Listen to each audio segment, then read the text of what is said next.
আপনি teacher certificate পেলে যে আপনি টিচিং করতে হবে নট নেসেসারি, আপনার যেটা ইচ্ছে সেটা করেন, বাট ইউ আর কোয়ালিফাইড। কিন্তু এনটিআরসিতে বলা হয়নি যে এনটিআরসিতে পরীক্ষায় পাস করলেই তাকে শিক্ষক নিয়োগ দিতে হবে, এটা কিন্তু বলা হয়নি। পরবর্তীকালে সরকার এটাকে পাস করলেই শিক্ষক নেওয়ার ব্যবস্থা করেছিল এবং তারা দিতে পারেনি, কারণ আপনি সার্টিফিকেট পেয়েছেন, সার্টিফিকেটটা আপনার হাতে রইল। লাইক অন্যান্য দেশে আপনি বুচার বলেন, আপনি সিপিএ বলেন, আপনি ইঞ্জিনিয়ার বলেন, ডাক্তার বলেন, আপনি লয়ার বলেন, স্টেট এক্সামে একটা সার্টিফিকেট থাকতে হয়।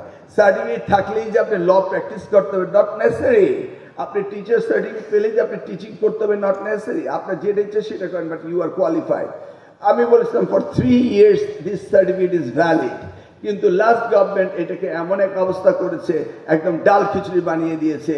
12th যারা টিকেছে তারা এখন চাকরির জন্য ঘুরছে, তাদের বয়স হয়ে গেছে 50 বছর। ইন দ্য মিন টাইম তারা যদি এতই কোয়ালিফাইড থাকতো অন্য কোথাও তো কিছু করতে পারতো, তারা সেখানে আমাকে ঘুরঘুর করছে, আমাদের সার্টিফিকেট দিয়েছেন, আমাদের চাকরি দিতে হবে, but there was not such a condition. But আমি তারপরেও চেষ্টা করছি তাদেরকে আবার রি-এক্সামিন দিয়ে কীভাবে অ্যাকোমোডেট করা যায়।